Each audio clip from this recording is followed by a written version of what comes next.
And welcome back. We're talking about education across the state of Kansas, and one of the things when you talk about education, you have to talk about test scores, standardized test scores, and what they mean. And I think most people think that we're doing pretty well, or our children are doing pretty well, and we see the numbers, or at least the scores appear to be rising, but well, maybe that's not exactly the case.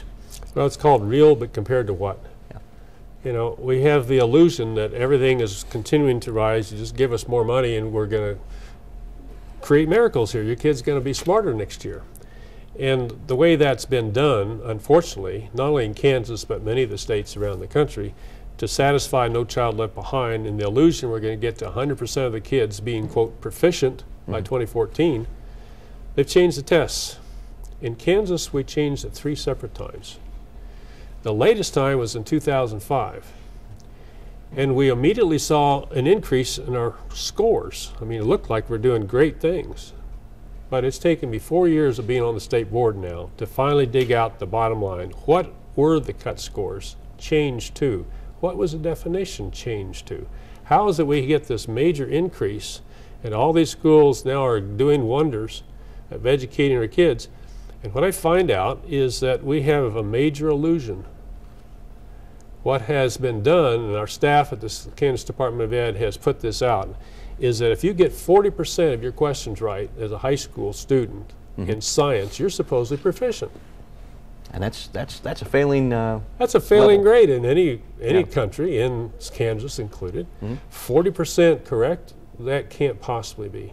In mathematics, if you have a high school student who gets 50% of their questions right on the state assessment, you're supposedly proficient.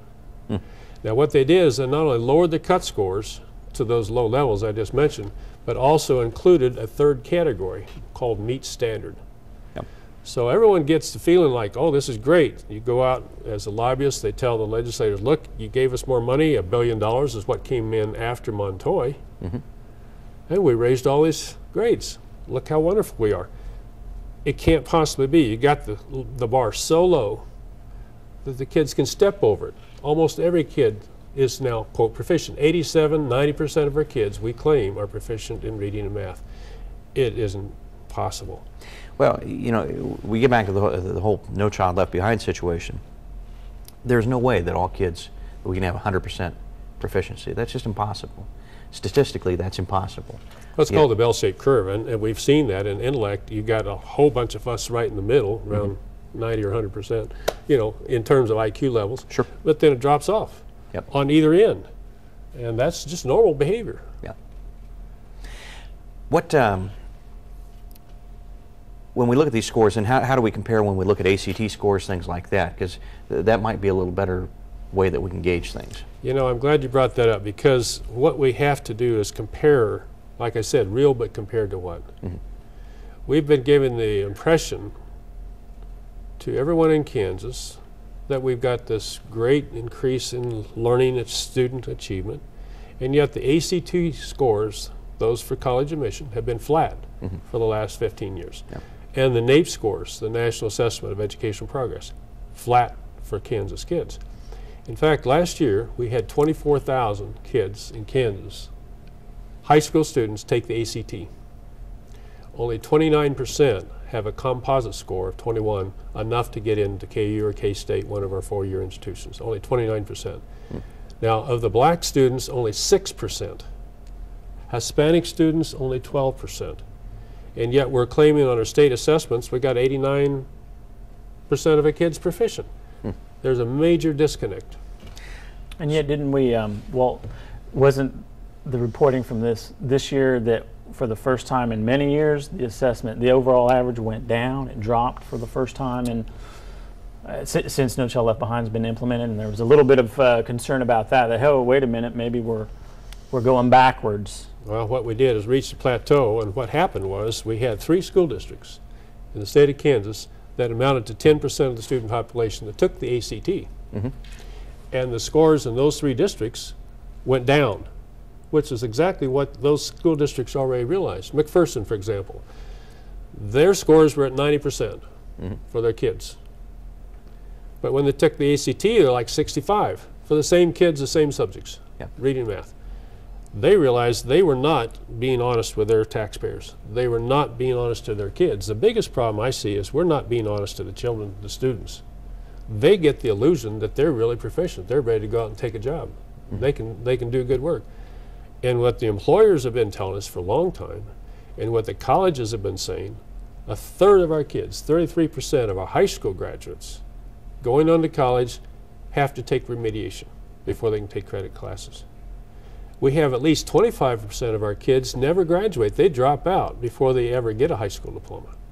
So we got a big bunch of kids here that we've been testing and pushing through this reading and math structure, leaving out the science, leaving out the career and tech ed, leaving out the technology, all the things they would really like to learn, but we aren't giving them a chance to do, in favor of just letting the feds tell us you've got to have these scores continually progress.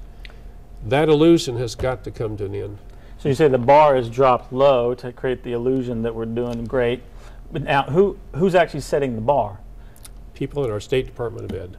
And when they do that, they come to our board and they give us an idea, well, everything's been worked out, oh, we've had our meetings, everybody agrees, and the board in many cases are lay people and they don't have necessarily the background to make those decisions, or did that cut score make sense?